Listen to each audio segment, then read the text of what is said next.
Spurs lose game 2 to the Portland Trailblazers, and they lose Wemby.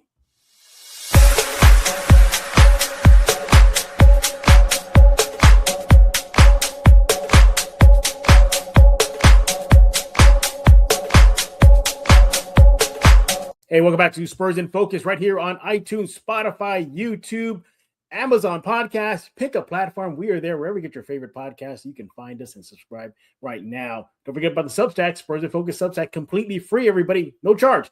Well, maybe there is a charge. You hit subscribe and the bill goes right to our guest. Like, seriously, you just hit subscribe. He picks up the tab for you. So the first 5,000 people who subscribe, our guest is going to pay for it.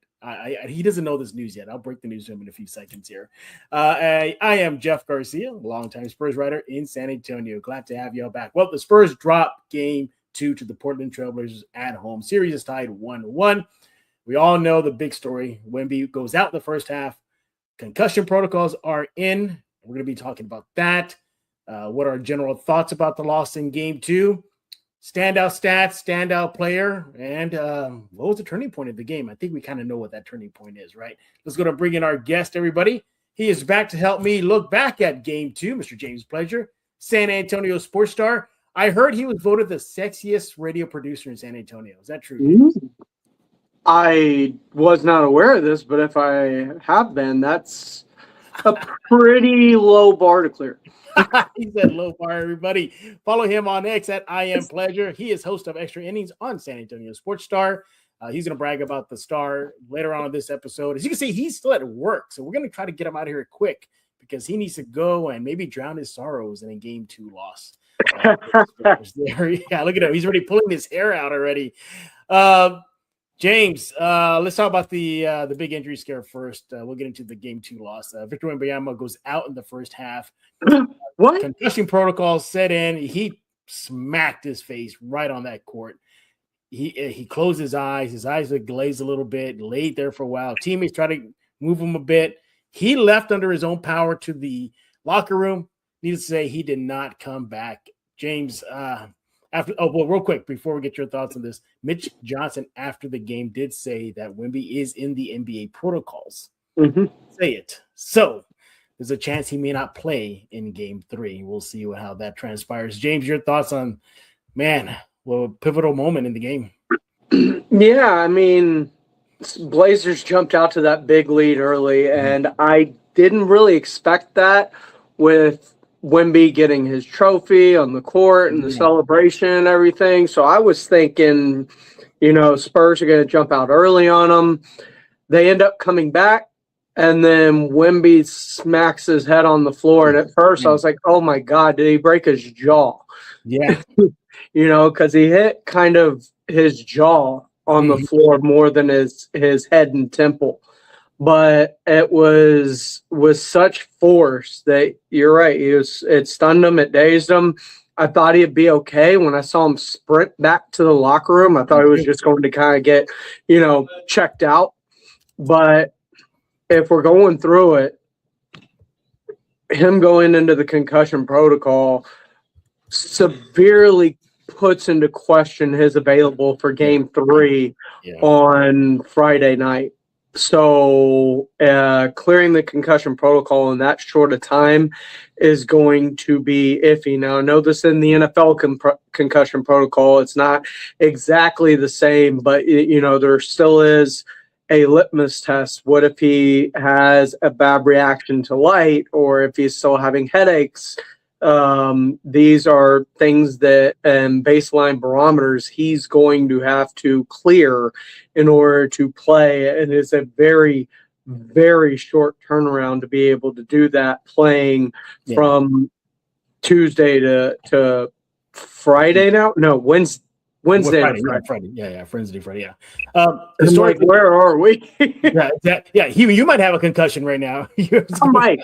Yeah, it's not. Look, if the Spurs were to set out Wemby, well, they probably have no choice if he doesn't play on game 3.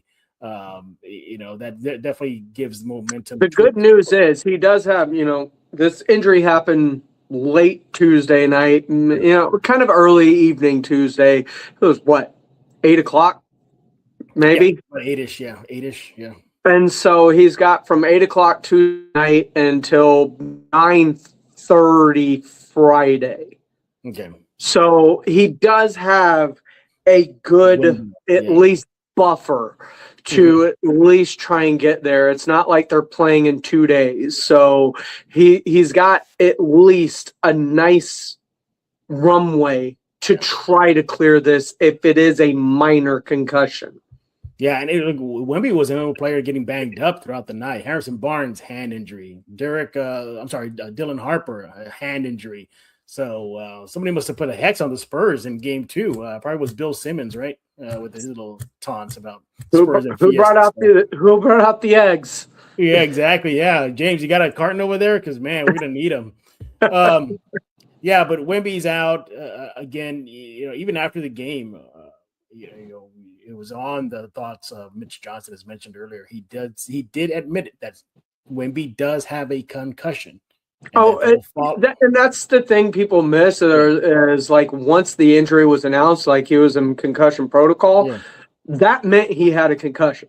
He wasn't being evaluated for a concussion. He was in concussion protocol, which means he had a concussion. He's now in protocol. He has to clear the steps to get out. Got it. Exactly. So, I mean, Mitch could have confirmed it, denied it. We'll see where it's at. Yeah. The fact that they stated he is in concussion protocol meant he had a concussion and now has to clear the steps to exit it. Yeah, crossing fingers that there'll be not many steps and he is cleared to play in game 3. All right, so that aside, let's talk about game 2 loss. Your San Antonio Spurs, as mentioned, did drop one to the Portland Trailblazers, 106-103. Tight game throughout, despite the Spurs losing Wemby. It was nip and tuck. I got to start off with this. I did not like the fact that the Spurs mounted a 14-point lead in the fourth quarter, only to blow it. They were seemingly in cruise control. My first thought was, this is exactly what the Spurs do without Wemby. They thrive. They're okay. They can survive. They can keep their heads above the water. But they did not. They saw that double-digit lead evaporate thanks to players Scoot Henderson, Williams. You pick a Blazer, they were getting on the Spurs, even Holiday. That stood out for me. That was something I did not like to see, James. Yeah, I mean – it's frustrating, to say the least, but, that's kind of playoff basketball. And the problem is if your offense is predicated around ball movement, but good to better, better to best, and the shots aren't falling, that's where a player like a Victor Wembanyama, that's where a De'Aaron Fox should have come in. That's where, that's the reason you have superstars, because when everything else is going wrong, get the ball to your bucket maker and have him go make a play. And that's, that's why the Rockets made the big trade to go get a Kevin Durant, because they were the number 2 seed last year, if you remember. And then they lost in the first round of the Warriors, and they couldn't, kind of get through that hump of that big jump they took. And it was because the offense bogged down without having a go-to scorer in critical moments. And it felt like as that lead started to slip away, the critical moment was trying to find the guy to take over. Yeah. And the Spurs did not have that. More on De'Aaron Fox in just a bit. Yeah, I got a bone to pick with him too. Look at the little things too. In the second half really is where things were kind of shaky for the Spurs. Points off turnover. Blazers had 13 and the Spurs 6. How about just shooting from the 3 line? They looked phenomenal in game 1, didn't they? Not tonight, or last night, I should say, in game 2. In that second half, James, the Spurs go 1 for 10 from the 3 line, while their perimeter defense allows the Blazers to connect on 6 3-point shots in the second half. It was nip and tuck, though. I mean, you look at it, just rebounds. Spurs had the rebounding edge in the second half, 26-21, but didn't feel like it. It didn't feel like it, but you look at the facilitating. You mentioned passing the ball around. In the second half, Portland had 11 assists to the Spurs 6. Those little extra assists, those little extra things, James, is what makes the difference between a win and a loss in the postseason. And even though the Spurs lost, I like the fact that maybe this young core got themselves a lesson in playoff ball. Your thoughts? Yeah, but the problem is they should have lit last night, the before. Like before this game, the Timberwolves take game 2 in Denver and flip home court. You saw the Hawks take home court away from the New York Knicks. And that should have been your red flag warning right there is, hey, don't let up, keep your foot on the gas, pedal to the metal. Don't let these teams back into games because they would. I mean, it's the same thing. Hawks came back from 14 down in the fourth quarter with 5 minutes left to beat the Knicks. I mean, those the Nuggets had a huge first half lead. It looked like they were just going to truck the Timberwolves, and they battled back, hung around, weren't put away. Those should have been lessons that Mitch Johnson all day on Tuesday should have been stressing just through practice and getting walkthroughs once again in pregame and then at halftime again. Like just, hey, look, they're hanging around. You every time out like that. You gotta stay with it. We've seen this. We saw it yesterday. They will steal home court from you if you let them. And the Spurs did not heed the warning given to them the day before by previous teams that let big leads slip away late to lesser opponents. Right. The start of the game, too, told me a lot. You know, when the Blazers just jumped on them early, I mean, they had a massive double-figure lead. And after the game, Mitch Johnson did say that this team did not have the same energy as in game 1. He did say they did not have the same poise as in game 1. It's because the shirts weren't the same. The shirts weren't there, yeah. He also said that there was a little bit of fatigue there. And I can see that. You know, trying to play winning ball as long as they have after the All-Star break. Yeah, that's how much they've been winning since the All-Star break till now. That wears on you playing that high level. Well, they played that high level throughout the regular season. Now they got to up it another notch. And this is a young core that doesn't have that experience to see what it takes to up it a notch a bit. We saw that. Yeah. We saw that translate itself in game 2. Yeah, I mean, you've been told the playoff intensity ratchets. You've now felt that it ratchets. And let's be honest, if you don't realize that every possession matters more in the postseason, that people, like once they get down 14, 20, that you're only guaranteed 4 games at a time, right? It's the first of 4 wins. No team is punting a game, no matter how big they're down.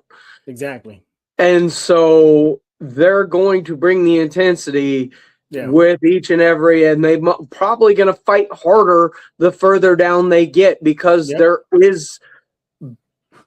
there's a tomorrow for these teams, but with every loss, that tomorrow becomes lesser and lesser, and you're not just going to be like, all right, they got us this time, let's get ready for the next one, because there's very few next ones guaranteed in the postseason. Exactly. James, where did the defense go in that fourth quarter when the Blazers go on a 7-10 run on San Antonio? Not only just evaporated that 14-point lead the Spurs owned, but my good, they were just shredding that Spurs defense. Williams getting easy buckets at the rim. Scoot playing like the number 2 pick that he was touted to be. You know, at least in one game he showed up. The list goes on and on and on. Drew Holiday being that savvy veteran. You know, look, I know this is a Spurs focused show, but my God, when he got that rebound at the end of the game, and I thought he was going to go for a layup, but no, what does he do? Runs it out. And the Spurs were like, whoa, what's going on? You know, we're supposed to foul him early. And you see those seconds falling off fast. And he does that extra pass. More seconds come off.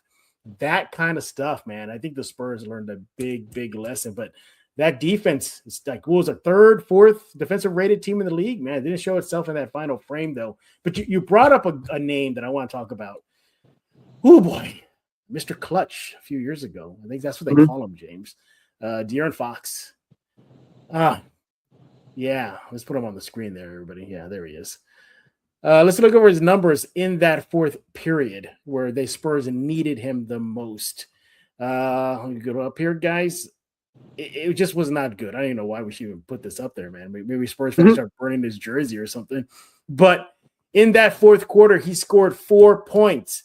He goes 2 for 3 from the free throw line, and he goes 1 for 6 from the field in 10 minutes. Good for 16% shooting in that fourth quarter. Played good. 5 points to start the game, 2 points in the second quarter, 6 points in the third. So far, we're good, right?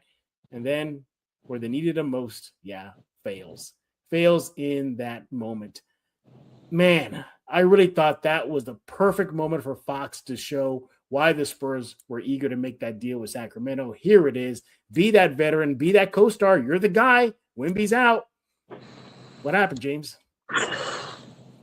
I think we're all wondering that. This is the guy that, like you said, this is the reason you brought him in. He's supposed to be the guy that can take some of the load off when Wemby is either hurt or being tripled. Like, he's supposed to be the guy that makes you scared to double down on Wemby and do the other things because of his ability to score and just get to the rack and open things up for everybody else.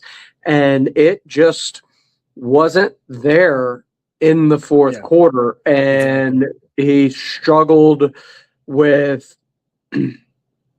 shot selection, just you name it. It just wasn't there. Turnover. It was a very, very poor fourth quarter, not just for the Spurs, but in particular for De'Aaron Fox. And unfortunately, that's one of the things. And there are people that still tried to, trumpet like, Wemby's great. He's ascending. Fox is still the best player on this team. He's not. And he needed to be the guy that stepped up in the wake of Victor Wembanyama, and he just didn't. And, I mean, more power to guys like Devin Vassell, who I thought stepped up pretty well. And my goodness, that last shot at I thought it was going down. Me too. Like, I truly thought, like, it left his hand. I was like, oh, that's it. Yeah. It looked good. It looked clean. It looked good. It looked so good. For the game now, De'Aaron Fox was a -14 for the Spurs in 33 minutes. For the game, he shot 6 for 16 from the field, good for 37% shooting. Now, he did score 10 points in the second half as opposed to his 7 points in the first half, 17 points for the game right there.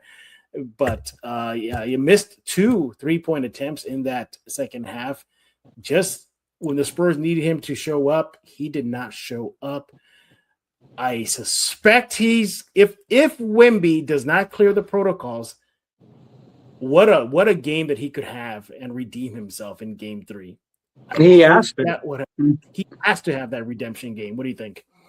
He absolutely has to have it. If Wemby's not playing, this is why you were paid the max that was allowed to you.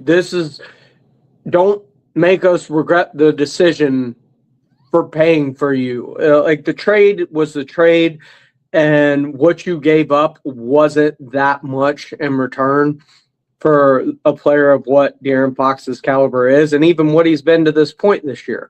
Now, does every player have a bad game at times? Sure. Did he have a bad quarter? Absolutely. Do I think this is a trend? No. It was he wasn't the only one that had a bad quarter. That's true. So exactly. Let's put a pin in the De'Aaron Fox hate for a little bit, but he's the reason, though, that you gave him the money. This is the reason that you made the trade. This is the reason that you went out and made this move and just said, all right, Harper, Castle, Fox, we're going to make it work. Like, it doesn't matter. It doesn't mean that Fox isn't the point. He's still the point. He's still the starter. That's the whole point. Yeah. So he's got to have a bounce back, and I think he will. I think so, too. But it's definitely brings into question, like, the whole, man, did we made a mistake, and you don't want to jump to those. You don't want to go that rash, far. Swings, quarter-to-quarter performances. But it was definitely a spot where the Spurs needed him, and he didn't rise to the occasion at that moment. Yeah, absolutely. No. I mean, you're right, though. Even though he should be the guy in focus because Wemby's out, there were other guys that you needed to step up because of Wemby being absent. Let's start off with Keldon Johnson. Keldon Johnson only played he played 17 minutes. Scored off that bench, 4 rebounds. He went 3 for 7 from the field, good for 42% shooting. All right, fine. He's not a starter anymore, but he could have needed a lot more production from him too. What about Harrison Barnes? Again, I know he got hurt, but in 15 minutes, 4 points, 1 for 3 shooting from the field. And Julian Champagnie, now that's the guy I thought was going to step up, and he did for a minute. He did. Finished with 9 points. He was a minus 14 for the Spurs for the night. Goes 3 for 4 from the field, and from the 3 line, I got it here. Goes 2 for 3. So basically, you're right. Yes, it wasn't just Fox, but he is the guy. He is your co-star. He is the co-lead. He is the guy that rises to the occasion when Wemby's up. The insurance policy didn't cash in at all. But I will say this. He's supposed to be the co-lead. He's supposed to be the other star. He's supposed to be the Batman or the Robin to the Batman that is Wemby. Is he? That's a good topic for another episode. I could not think of a better way to take a pause right here. When we get back, we'll give our overall thoughts. We're gonna get a little more specific, right? We're gonna look at some of the standout stats that we like, standout player, maybe from the Blazers side, maybe from the Spurs side, and then all that and more coming up next, right here on Spurs in Focus. We're back right here on Spurs in Focus, joined by my good friend, Mr. James Pleasure with San Antonio Sports Star 94.1. He is on X at I Am Pleasure. We are looking back at Game 2 loss for your San Antonio Spurs. The series is tied up after the Blazers picked up a 106-103 win in San Antonio. Yeah, so we gave you all overall thoughts. All right, let's get a little more specific here. James, let me ask you, what was the turning point of the game? James, you're the guest. What is the turning point? Or what was it? It would be easy to say Victor Wembanyama's injury. Yeah. It's not. The Spurs were doing just fine without Wemby for a good chunk of that game. The turning point was that 22 to 6 run towards the end. Like that, the offense went into a shell. They couldn't buy a bucket. It felt like they couldn't get a rebound at times, especially when they came up with the big stops, forced an air ball. Robert Williams crashes inside of Vassell and gets that easy putback to put them up by 102-101 at that point, and that's kind of where the whole game kind of shifted. But for me, it's that final 4.5, 5 minutes that the Spurs went just kind of in a shell offensively and defensively, for that matter, in terms of just the inability to get those clutch rebounds, to finish off those possessions, whether it was offensively or defensively. That was really the turning point of the game and why the Spurs are now 1-1 instead of 2-0 heading to Portland, in my opinion. Yeah, I had that at the top of my list. I had that Portland Trailblazers run in that fourth. But just to find something else here, for me, it was that possessions, plural. What are they, like 3-4 possessions in a row? And they did not capitalize whatsoever. A rebound goes to the Spurs way, nothing. Another rebound goes to the Spurs way, and nothing. It's not like the Spurs were not getting to the free throw line, James. In that fourth quarter, they got to the line 10 times. They were 80%. Well, the Blazers only went there 4 times in the fourth period. So they had their opportunities, but nothing summed it up more for me in those empty possessions they had. It was like the basketball guys were saying, here you go. Here is your opportunity. I'll give you one chance. I'll give you a second chance. I'll give you 4 chances. And they came up empty. James, that possessions was pretty bad. It's brutal. It's something we hadn't seen a ton of from the Spurs, or at least if we had, they find a way to kind of finish out after something like that happened. But it's just part of that. You wonder, young team starts getting tighter and tighter. Oh yeah. Do they start getting tighter and tighter as it starts getting closer and closer, and the score starts chipping away, and the shots just continuing not to fall, and sometimes those snowballs can have an effect mentally, and that's part of being a young team that you have to learn to fight through. Yeah, exactly. All right, James, let me ask you a question here. Let me get it ready for everybody here. Who was your no, what do you want? You want to do a stat or you want to do a player? You pick. You're the guest. We'll do player first. Okay, fine. Let's see who is our standout players.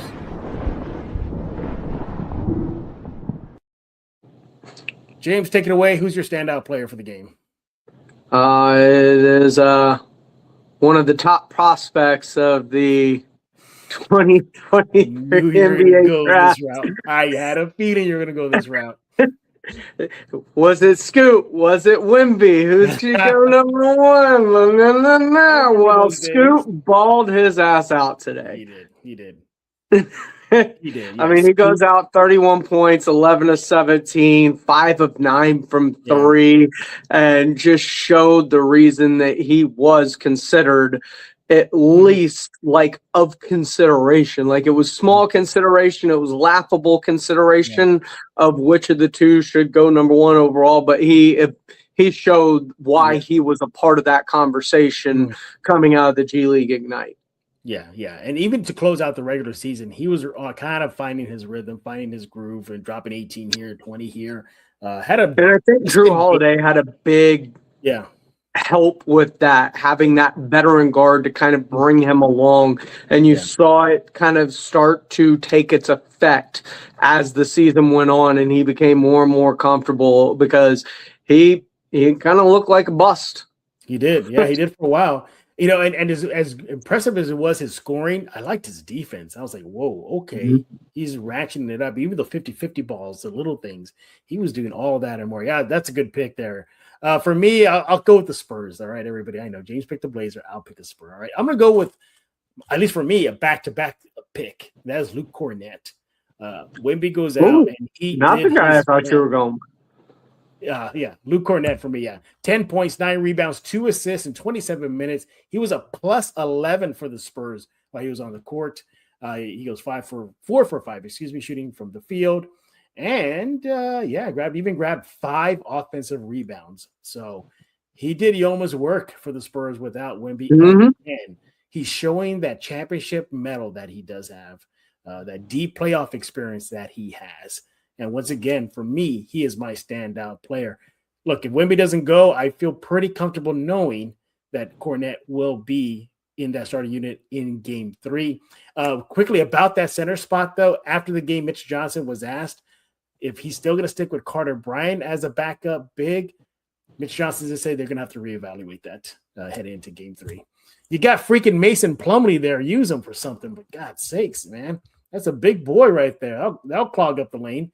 Sure, but I mean, I don't think I understand the panic after losing one game to the Blazers, but let's not throw Carter Bryant out with it. I mean, he still had 7 points. He was 1 of 2 from 3. It's not like he had a horrible game. I mean, he's dealing with bigger bodies than Robert Williams and Jeremy Grant. And, it's a tougher defend for him being a rookie, but at the same time, it's not like he played horribly. He was 35 from the field. He gave you some spark, and I don't think his defense was terrible. Right. So I mean, if we're benching everybody for the way they played defensively, we're not going to have much of a team to put on the court on Friday. They got you, James. Don't worry. They're going to call you up for the star. You're going to get that call from Mr. GM over there, Brian Wright. So you'll be good. You'll be good. All right. Let's find out what our standout stats are.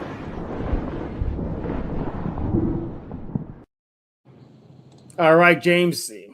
Either side, Portland side, Spurs side, there's some stats that really caught your eye. Like, whoa, that's pretty good. Or maybe, that's ugly. Mm-hmm. Hit me with it. The stat that caught my eye over all the other stats, blocks.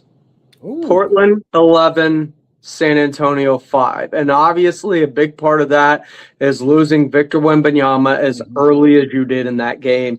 But the fact that it wasn't just that the Spurs only have 5, it was that the Blazers had 11, which meant your guards trying to get to the rim or having a tough time finishing amongst the trees of whether it was Donovan Clingan or Jeremy Grant or Robert Williams, the Time Lord. Doesn't matter. The Spurs had a rough time getting into the paint and finishing, and the Blazers were just sending it back.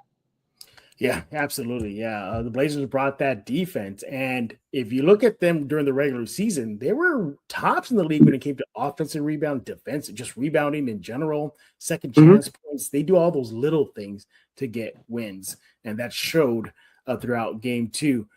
For me, a standout stat that I think will probably just bite the Spurs once they settle in and look at what happened in game 2 was, I guess you say, the lack of impact that guy had, Denny Avia.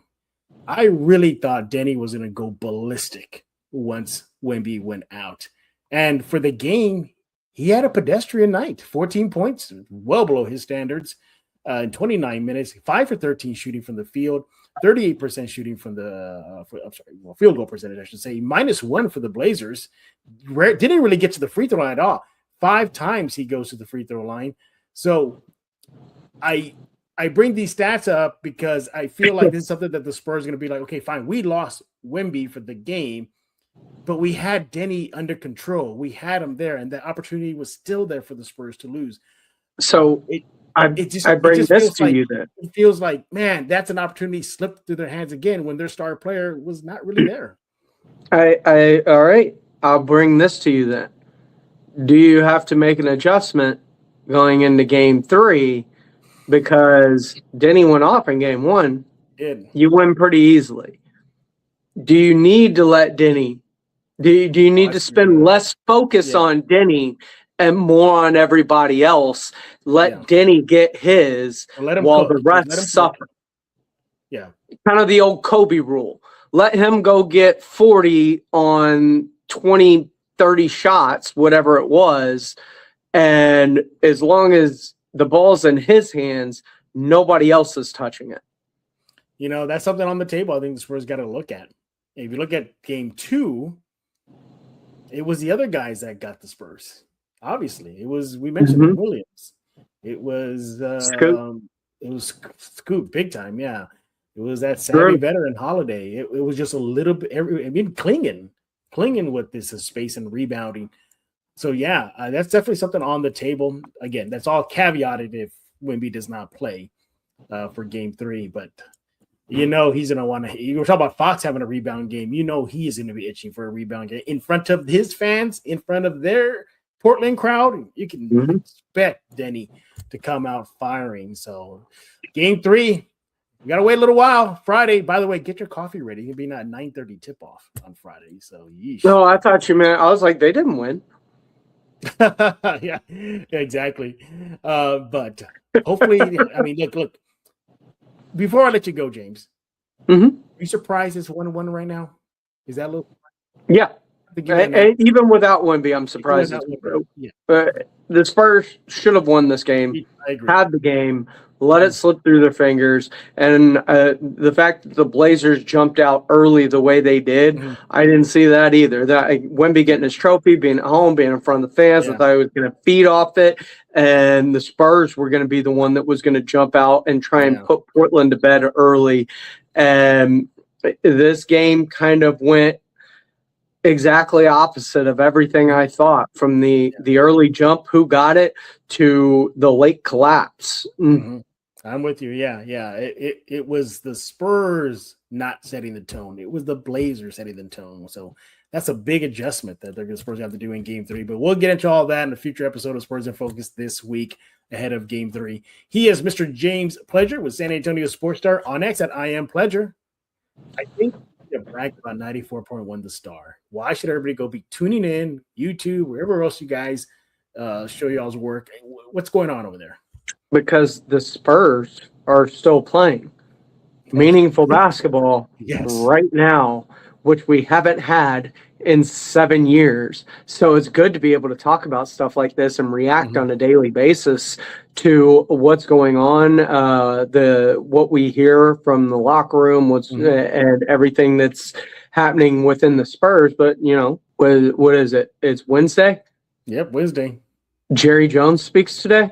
That's right. The Cowboys, they have a draft tomorrow. They hold 2 picks in the first round. You guys are busy. Like it's the fun time of year, and I love as much as I love the NBA draft. The NFL draft is probably 100-fold. Like I just drink that up, and so it's a fun time to be a sports fan. What just James has talked about right now, you get all of that and more. I mean, they have the extra innings with that gentleman you see on your screen right now. He wraps up the day at the Star, 94.1. Follow him on X at I Am Pledger. Go to their YouTube page, probably the best way to do it.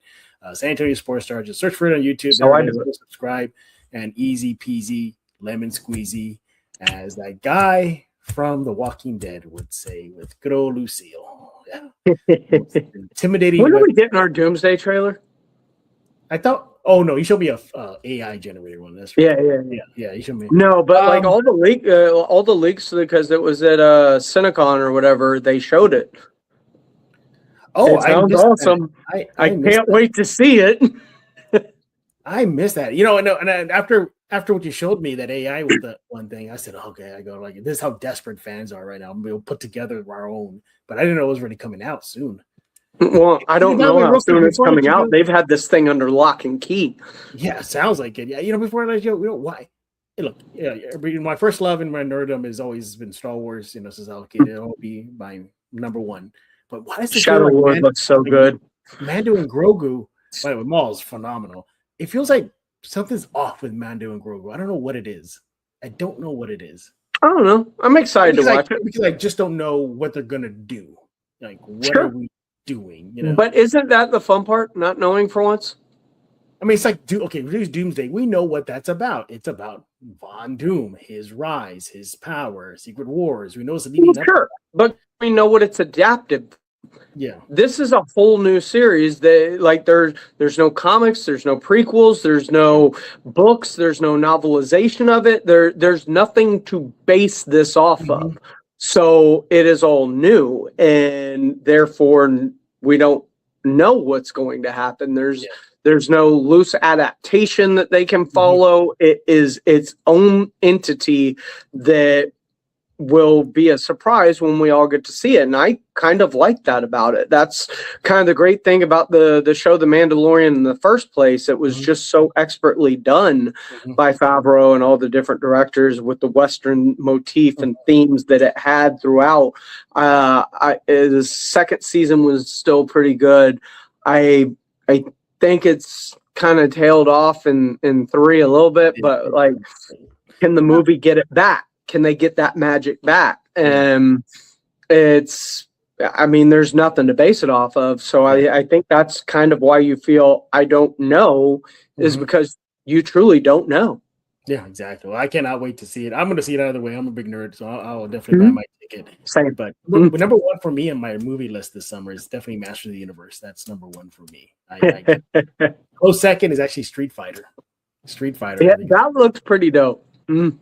By the way, I don't know if you caught this in the trailer for Street Fighter, but it was considered one of the Mount Rushmore anime fights of all time, which is Chun-Li versus Vega. I mean, that is considered one of the greatest fights in any anime era. It looks like they're going to adapt it. I don't know if you caught that in the trailer. I did. I saw a piece of it. Okay, so if you're listening to Street Fighter directors, do not fumble the bag. It's in. You can watch it and then just whatever they do there, just duplicate that. Don't do your same thing. I bring back because remember in Batman versus Superman, as bad as it may have been, they could have salvaged it with the epic fight. And how do you leave out the iconic line? Yeah, I want you to remember the man that beat you, and they did not. Good Lord. We guess we had an impromptu nerd segment here, everybody. we always do. We did it here. But James, thank you again for joining us here on Spurs in Focus. We definitely appreciate it. Again, follow him on X at I Am Pleasure. Do that right now. Everybody else, we'll be back tomorrow as the Spurs playoff continues. Gotta wait a little bit till Friday, but it'll be here sooner than you know. Don't forget to subscribe on YouTube, iTunes, Spotify. You got Amazon Podcasts. Pick a platform. You'll find us there. Remember I said he's picking up the tab for the first 5,000 subscribers to Spurs in Focus on Substack. Do that right now. Deplete his bank account. Once you hit subscribe, the bill goes to him. So do that. I know. Look at James. James that's why James still at work. He'll be broke. They're gonna make him do. He'll gladly pick up the check. He'll gladly pick up the check. And yeah, thank you all so much. Go subscribe right now. So for Mr. James Pleasure, I am Jeff Garcia. Now you're in focus with Spurs in Focus.